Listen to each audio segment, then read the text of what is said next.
the pyramids, the Colosseum, the New York subway system, and TV dinners. Ancient and modern wonders of the man-made world all. Yet each pales to insignificance with the completion of that magnificent accomplishment of 21st century technology, the digital superhighway.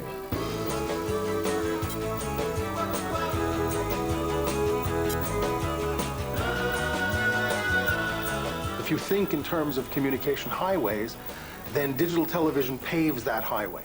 Okay? TV is especially significant because it's pervasive. It reaches every person almost in the world, and certainly almost every country in the world.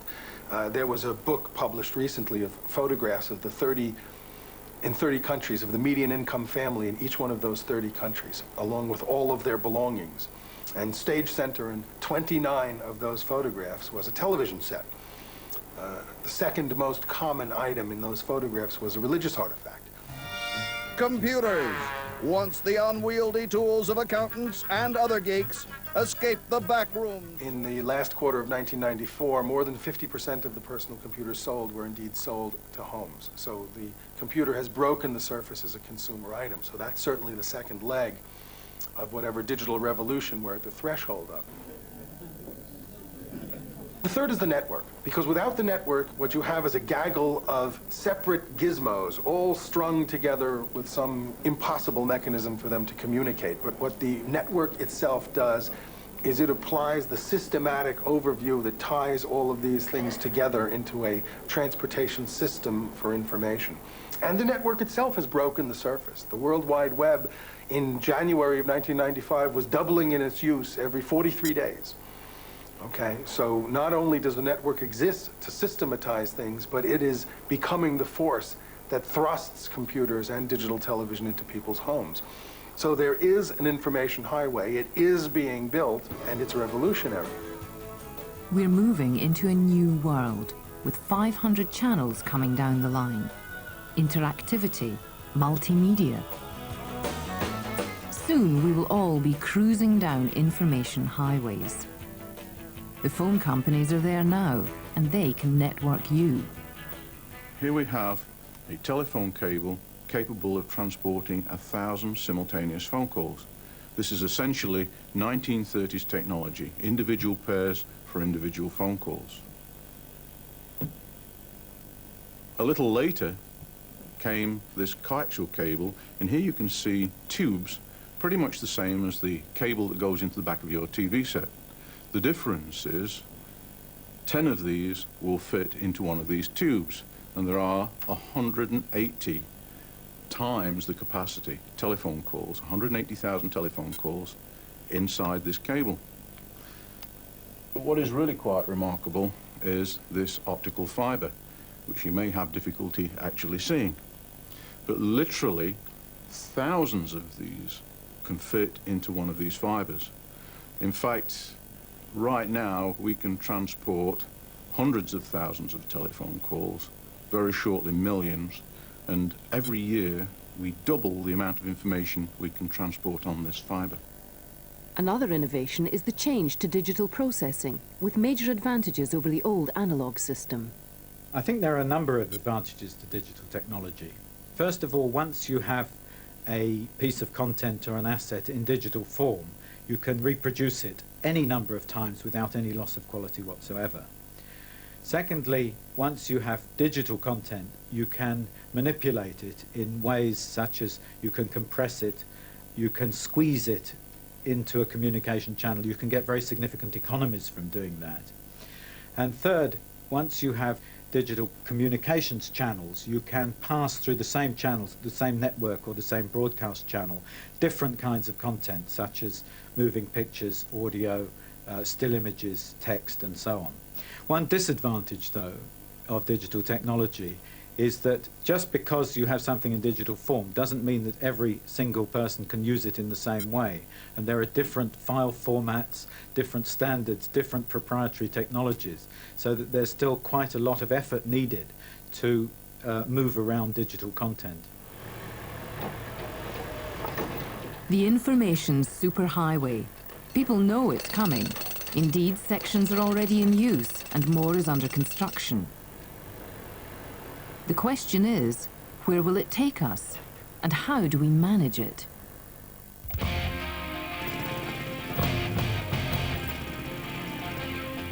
The trick will be to combine the flexibility of the telephone with the carrying capacity of television and the command of computers. The boundaries between sectors are breaking down, what's called convergence. The main components of superhighway technology each provide a platform for a range of new services and products. But although the technologies which underpin these are converging, can the same be said of the individual sectors? The way I like to think about it is that the traditional boundaries that have been set up between industries are beginning to blur and to disintegrate, so that the telecoms are going to begin to, they already are beginning to provide, for example, video and other content over their networks. The cable television industry is providing telephony. Broadcasters in a new digital world will not just be broadcasting single programs, but they also will be transmitting electronic newspapers and form alliances with the print media. So there are all of these, if these blurring boundaries, and if that means convergence, that's great for consumers. Forces of convergence exploded. Finally, four great industrial sectors combined: telecommunications, entertainment, computing, and everything else. We need some guaranteed programming to fill that wire that we're going to be able to deliver things on in the future. So I believe we're going to see a lot more of these joint arrangements between telcos and studios, or indeed telcos and cablers, when those two rival means of distribution decide the better part of valor is to collaborate. And I think in some ways they will do that. But the industry is riddled with uncertainty over what will succeed and what will fail. Which technologies will be successful and when? What will customers really want? Who will compete with who? What restructuring will take place? What are the capabilities and resources required? Which organizational forms will be appropriate? The main thing about the market, I think, is a considerable level of uncertainty about what kinds of applications will find customers. Most people argue that entertainment is going to be a big pusher or driver of new digital technologies, but we are already quite well served with conventional entertainment medium. We have many channels of television and so on. So digital technologies have to offer something more than we're getting already. And just what that something more will be has been exercising the minds of leading media and communications bosses across the globe. Some of America's major companies have been involved in a dizzying series of mega deals, setting up new alliances or mergers. The Big Picture Conference in New York provides a venue to review what's driving these deals, the uncertainty around the superhighway, the merger of media, telecoms and computers into a single industry. $7 million for, as a news. There are really two sets of players here.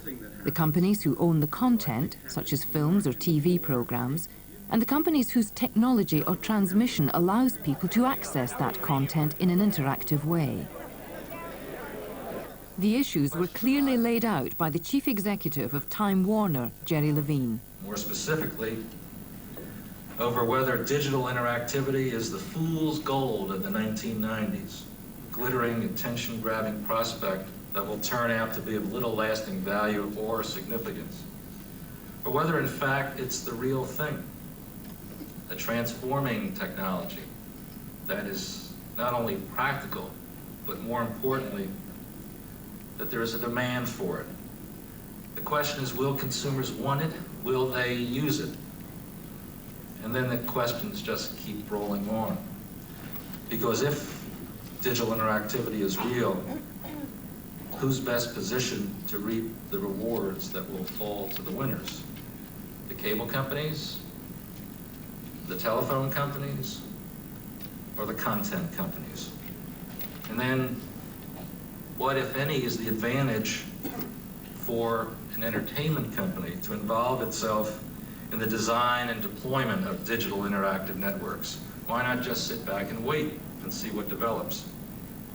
Why leap in now? I think these are the big questions about the big picture. The question many will be asking at their coffee break is, how do you cope with all this uncertainty? What comes across is the difficulty of making strategic choices under these circumstances. Facing all of these companies is technological uncertainty. Which media, which delivery mechanisms will be the standards that win out? There are conflicting ideas about the return on investment. Telephone companies, for example, have always had much longer time frames than entertainment companies. And then there's ownership of content. It's bound to be important, but just how important will be control over the distribution channels? And all the companies here are facing a more general industry-level uncertainty. They don't really know who their competitors are anymore. They may now come from entirely different sectors. There's uncertainty stemming from the sheer pace of change and about the markets. Who knows what the consumer demand will be for these new interactive services? About 2 or 3 years ago, there was a great deal of excitement about this, and almost every cable company, almost every telecoms company in the US, for example, had its own broadband trial. What has emerged from those trials is that the problem is not technological. It is possible to deliver digital content on a broadband network. What has emerged, though, is it's not clear what the economic basis or the market basis for those different products are. For example, just a few months ago, the German Deutsche Telekom pulled out of their broadband trial in Germany, citing a couple of reasons. One was that they found it quite difficult technically to get the equipment from a range of different manufacturers to work properly together. But also, they were becoming more and more uncertain about the nature of demand for the service and whether this could be introduced in the very near future. Uncertainty about consumer demand is a familiar problem facing many providers across the entertainment and communication industries. In 1983, a company called Atari was the big hit company. What has happened to Atari today? In 1983 was the first year that the CD player came online, and everyone said, oh, CD player, it's ridiculous. No one's going to junk their tape machines. No one's going to junk their vinyl records. No one's going to spend all this new money for equipment for something called CD players so that we can have better sound. You know what happens to CD? 10 years later, 60% of all records sold are CDs. How do you predict this? I don't know.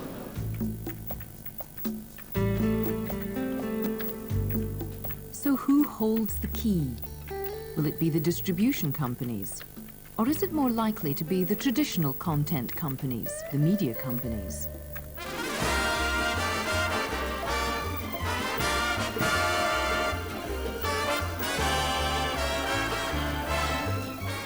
I think what all these companies have in common is their scale. It used to be that these companies were small and entrepreneurial, but over the years they've converged, they've consolidated, and now the sector is really dominated by very large companies, which is almost, to my way of thinking, an imperative given the requirements that they're facing in the world today.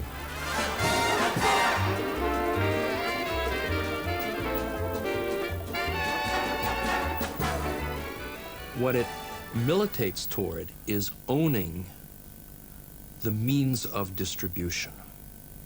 If you can control distribution, get your product out there to a wider audience, those incremental dollars fall largely right down to profits. And the essence of making a great success out of this business is by being fully integrated.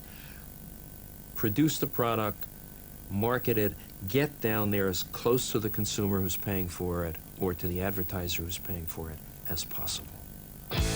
Media giant Time Warner has major interests in publishing, music, cable television, as well as owning the Warner Brothers studio.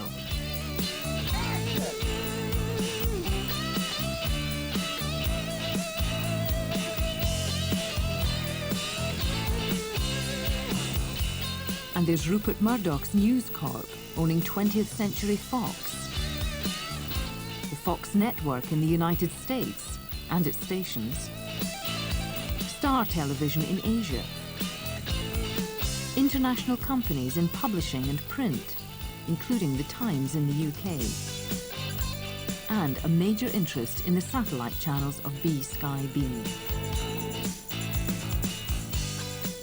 That's probably the example of the fully integrated production distribution company.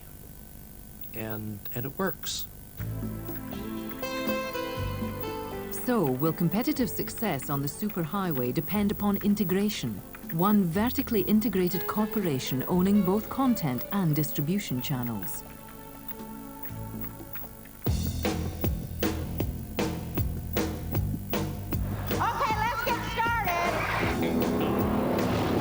After its successful bid for Paramount in 1994, cable company Viacom has become another leading media conglomerate who also happens to own music channel MTV. One way to look at the superhighway is, in fact, to break it down into individual pieces. What is it that you can deliver today using today's infrastructure? What is it that content is available to provide to the consumer today? And what are the best ways of providing it?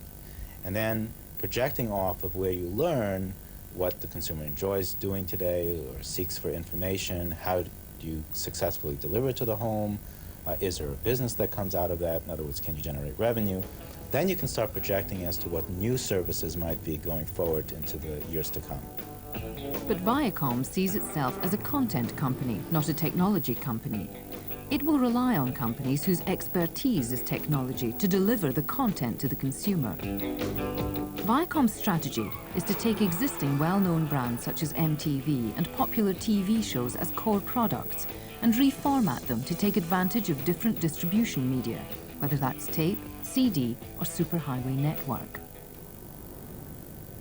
Following the Viacom takeover of Paramount, other media and communications companies are creating global businesses through a number of high-profile mergers and acquisitions. In 1995, entertainment group MCA, owners of Universal Studios, theme parks, record and television interests, were gobbled up by Seagram, one of the world's largest drinks distillers. In the same year, Rupert Murdoch's global media empire, News Corp, formed an alliance with MCI, the second largest US long-distance phone operator. A few months later, CBS, the high-profile US television network, was taken over by consumer and industrial goods manufacturer Westinghouse. Soon to be followed by more US activity as ABC was devoured by Walt Disney, and the broadcast organization Turner was gobbled up by Time Warner. But the US giants haven't had it entirely their own way. BT has recently formed an alliance with MCI, creating a new global communications giant, Concert. MCI already has an alliance with News Corp. And a three-cornered alliance has taken place between the UK's Cable and Wireless, US cable group 9X, and Bell Canada International to create a global communications group. I think you will see some very strong European players that have a film division, a TV division, a multimedia division, a book publishing division, I mean, we already have them. They are Bertelsmann, Hachette, Pearson, Carlton, maybe Berlusconi, maybe Prisa in Spain, maybe someone I haven't even thought of, Endemol in Holland. These are companies which, if you look at, are getting involved both in Hollywood and in multimedia activities, in book publishing. I mean, they understand the nature of the global business too, and I think they are absolutely hell-bent on not being left out of this equation. So, are acquisitions and mergers likely to be a consistent feature of the industry in years ahead? I think what we're not likely to see in the next few years is a spate of cross-industry mergers and acquisitions that we have seen in the last few years. For example, Sony's acquisition of Columbia Pictures proved to be a disaster, and Matsushita's acquisition of MCA likewise.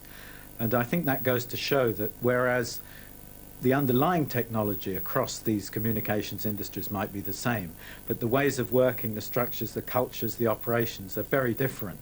So it has proved very hard to implement any kind of corporate strategy that says we'll bring these different media areas under the same organizational framework. What I think we will see, however, is more concentration within different sectors of the media industries and the communication industries. That is more, for example, global partnerships in telecoms or in publishing or in television and so on, where firms are acquiring competitors in order to build up more size to attack global markets and to operate in regions of the world that they don't currently operate in. Viacom is said to have spent $10 billion to take over Paramount. Paramount has provided Viacom with a huge library of content material. But there is a new and potentially threatening opportunity for these content companies. They're having to deal with the changing nature of what exactly content will be in the future, and on the technical challenges of the integration across the superhighway.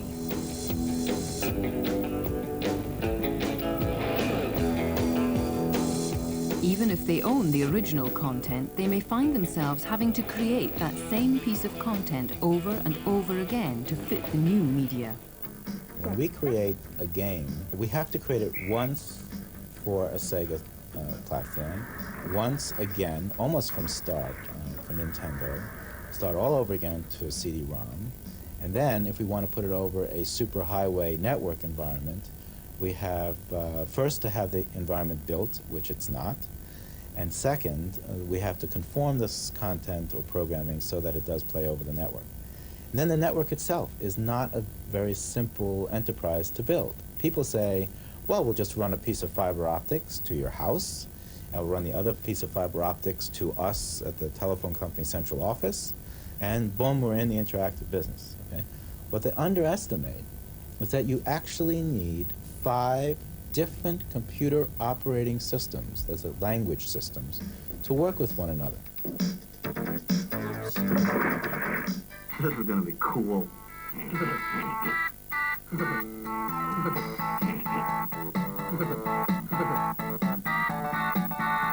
What many companies have underestimated is the difficulty of trying to create a seamless system where the consumer has no idea of the complexity involved.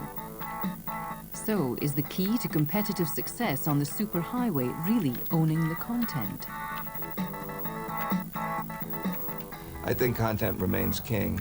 People don't tune into technology, they tune into programs.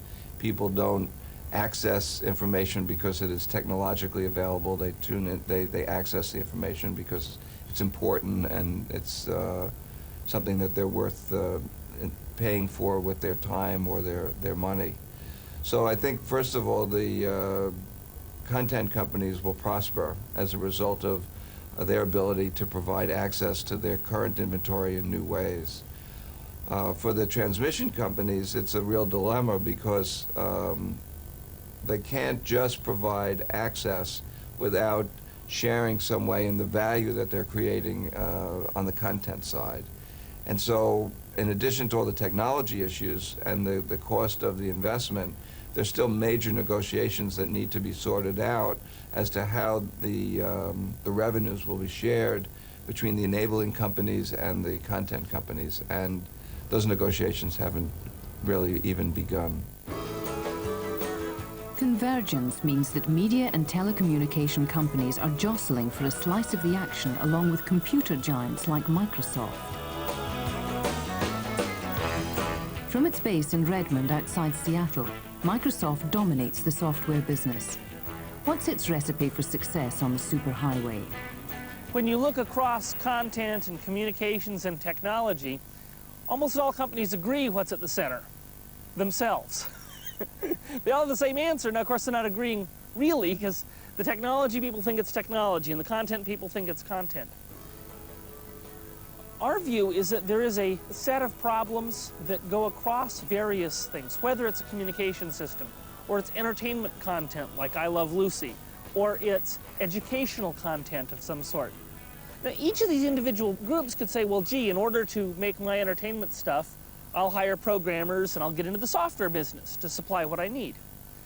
Well, number one, that takes them outside their area of skill and expertise, and number two, no single one of these areas has as much resources you can devote to it as someone who's trying to address all of them. So we, and many other software companies, are going to try to develop technology that acts as an enabler. The Microsoft Network is their new online service.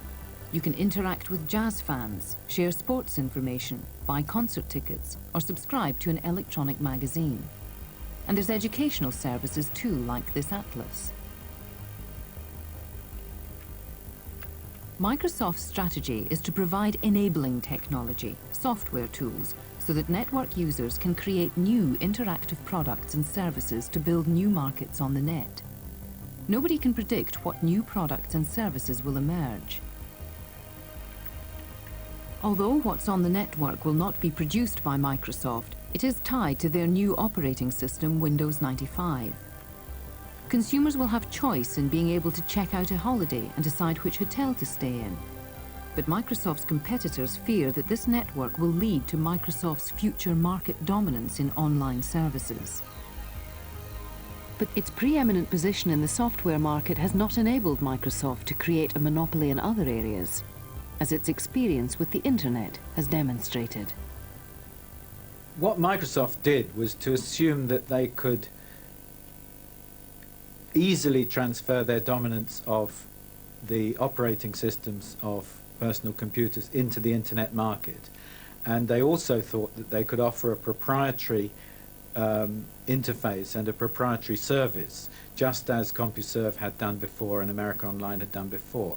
What they underestimated was the speed at which general internet standards and protocols were taking off and were established in the marketplace. So what they had to do was completely revise their strategy to turn their Microsoft network into a technology which was compatible with broad internet standards, and to address the issue of providing a value-added service rather than a proprietary technology to their customers. And I think whilst they did go at it the wrong way to begin with, they succeeded in recognizing quite early on the mistakes of that strategy and turning it round. And I think what they're now trying to do is to add internet connectivity to all of their existing professional software, office software, word processing software, and so on. And because they already have that installed base in the office market, I think there's a very good possibility that they will be able to use that to an advantage. But it's by grafting on the general internet standards onto their own technologies rather than trying yet again to establish a new proprietary standard that they will have done it. We're spending about $200 million a year on projects, many of which won't turn significant revenue for 5 years. So it's $1 billion bet. But the only thing more risky than making that $1 billion bet would be not making it. Because we know that the technology is going to change. We know that the foundation of our company rests on that technology. So we have to be in a perpetual state of revolution and evolution.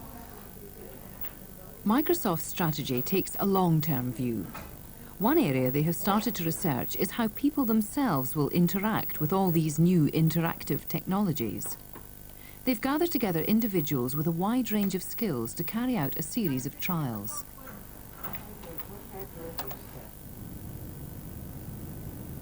The Microsoft Home has just opened.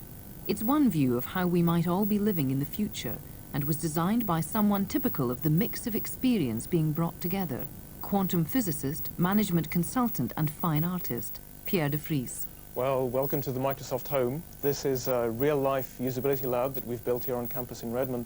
We have many places where we test our products with consumers, and most of them are in office environments, or we go to people's homes and speak to them. What we've done here is to simulate parts of a home where we can bring members of the public and show them what we're trying to build and ask for their reaction. So one of the things we do is we ask them to sit on the couch and we observe them using the product, and we record what we're doing with a camera which is connected to an observation room that films their reactions, and we can see when we've been successful and when we haven't.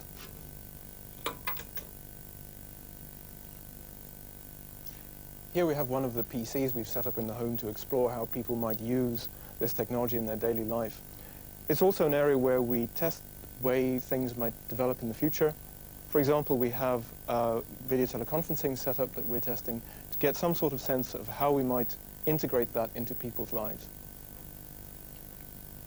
When you start looking at the home, there are a variety of different kinds of technologies which people in the homes can use to access, potentially access those services. The most obvious one is the personal computer, where with a modem or with a connection to a telecom supplier, you can begin to access the internet, send electronic mail and so on. And that's a natural extension, if you like, of personal computer technology. But relatively few people have personal computers in their homes, and even in the most extensive market, the United States, only about 1/3 of homes have a personal computer, whereas 100% of homes almost have televisions. So suppliers and corporations have started to look at the possibility of accessing new information technologies and transactional services through the television rather than the computer. So can we expect Microsoft to become vertically integrated as it explores these new markets? We do one thing, write software. And as software becomes used in more contexts, we have new markets to address, but we're not going to be the folks who decide to make movies, or we decide to offer communication services, or many of the other wonderful things that are possible for this is simply not something that we're involved in. Instead, we're going to use our software to work with people who are in those areas, people who are journalists and management professors, people who are singers and entertainers, storytellers, people who have expertise in some particular area. Our job is to simply enable that. Not everyone agrees that the debate between content and distribution is on the right track as we all go forward to digital convergence. Well, I think it's a false debate in some ways. I mean, neither content nor distribution is king by itself. Content needs distribution to find its market. And if you have a distribution mechanism or a network and you have no content, then you can't get any revenue from it. So they need each other. At the Massachusetts Institute of Technology in Boston, a very clear view is presented by Andy Lipman of the Media Lab. To say ownership of content is important and is a key to the future is a no-brainer. That's always been true. When the telegraph was invented, the newspapers immediately used electricity to distribute their news. When radio was invented, 10 years after radio broadcasting was authorized in America, the radio stations were all owned by newspapers. At least half of them were, and we passed laws to change that, which seems kind of silly. So people who owned content historically have always understood the value of the content and have migrated it to all possible channels. That's a clear and obvious truth. But the trick when there are computers involved is where you can add value to that content. For example, owning the index and maintaining that index and providing the navigational aids is what makes that content valuable. Adding value to content, finding your way through what may be too much information, and getting to what is relevant to you. These are the interest areas for the Media Lab. Researcher Errol Renison talked us through some of their projects. What we're trying to develop are the tools that allow us to see the big picture and then sort of dive into the details. So one of the research we're doing here is working with visualizing information, and we're constructing the notions for information landscapes. And for example here, we have some three-dimensional typography in a three-dimensional space. And this world is Euclidean space. It's just, we've been burrowing deeper and deeper and deeper in the information, exploring the notion of sort of an infinite interface where we can go on forever. And also exploring the issues of sort of like powers of 10, where each level has a certain scale to it. And we can burrow deeper and deeper in the information. We can go on essentially forever. What you're looking at is really a 3D matrix of information.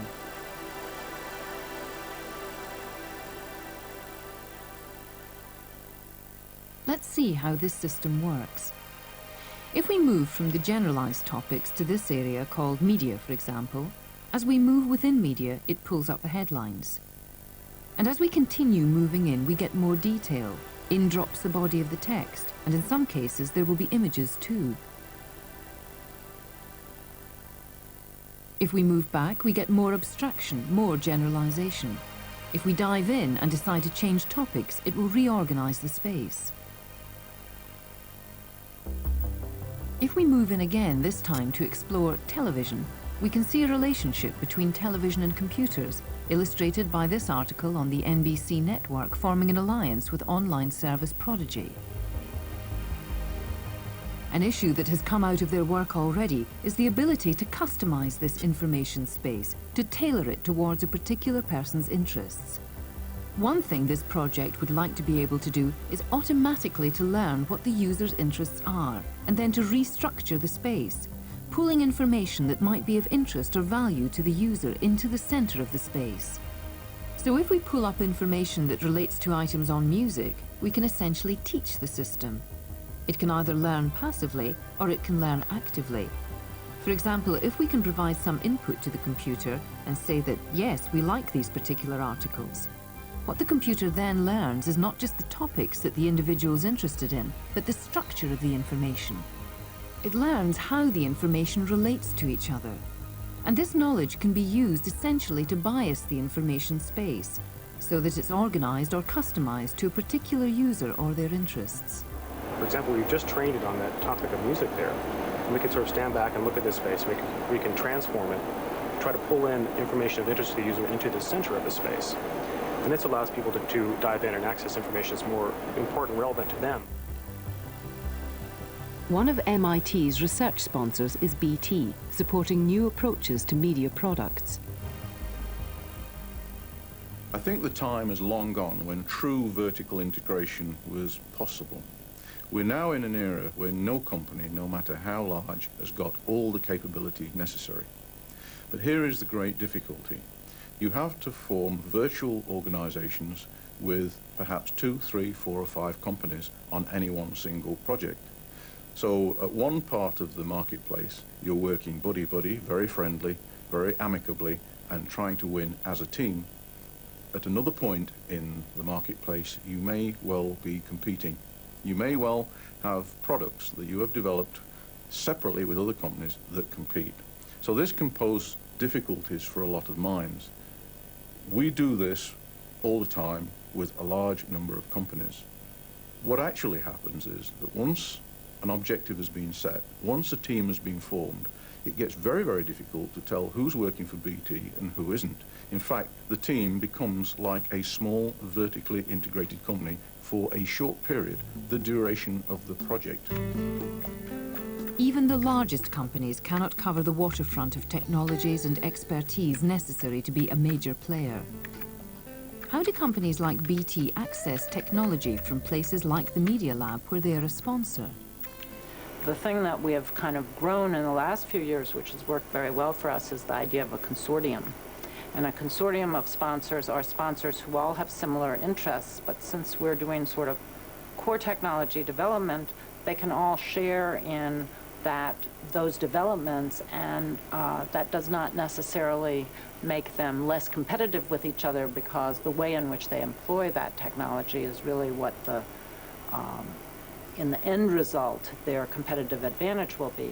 Plus the fact now in industry we have so many more partnerships that, again, it's not whether one company really understands vision better than another company, or one company has a better television model than another company. It's how television and telecom and news journalism that might come through perhaps a newspaper could form together to make a new kind of program. And that's what the excitement is about. And there will be different ways of connecting to the superhighway over the next decade. As interactive services grow, along with ways of creating and sifting information, will content and the companies that own it become less important? Companies like Disney, for example. Disney's film operation makes $1 billion a year. Nobody else is half as big. And it's because of those marvelous animated films that are sold worldwide and increasingly international rather than U.S. domestic. And they make a barrel of money. Lion King alone, I'll give you just one example. Lion King alone, which cost ballpark $45 million to produce, will generate profits after all expenses of roughly $1 billion over 3 years. Nobody comes close to that. Even the mighty Disney needs access to distribution to get its products out.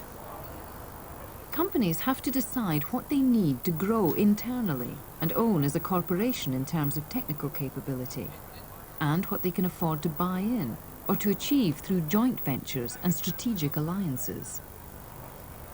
There really is a dichotomy between those who would think for the reasons of their business they have to vertically integrate and a strategy based on partnerships.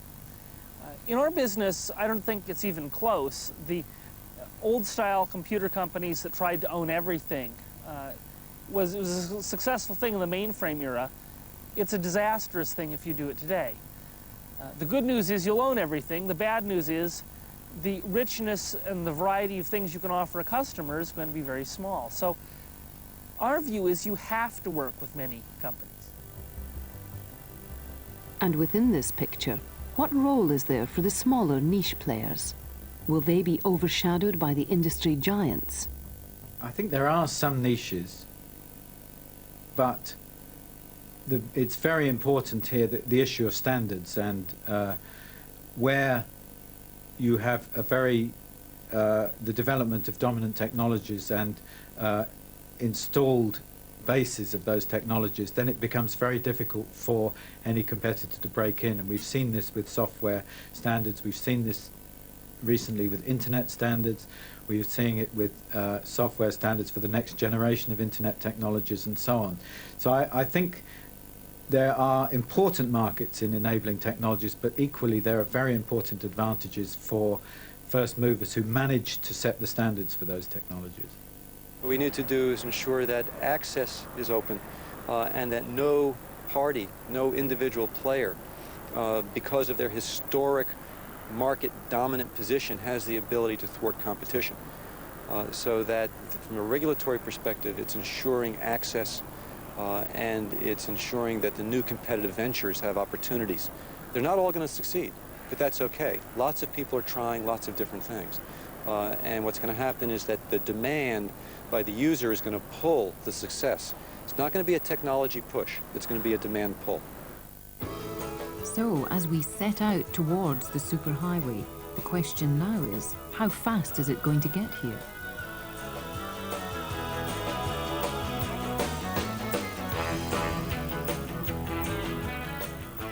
I'm a skeptic, and I miss a lot of things because I'm a skeptic. If you were to ask me, what is it going to look like 25 years from now?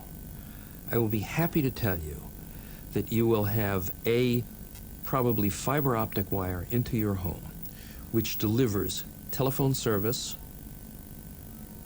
audio, video, computers, and probably something else that I can't even think of. And it's all going to come down one fiber optic line, maybe coax, into the home. And there's going to be a box in your home that branches out into your telephone, your TV set, your computer, your audio system. It may turn on your lights if you want. It's going to be there 25 years from now. If you look at the longer horizon, I think we're still on track. And that, in fact, although people's expectations in the short term are set too high, I think their expectations in the long term are set far too low. And that's the great paradox of the information highway. How do you strike the balance between something which, in the 10, 20-year horizon, changes our lives fundamentally, yet which, by next Thursday, is still going to be something that one can poke fun at.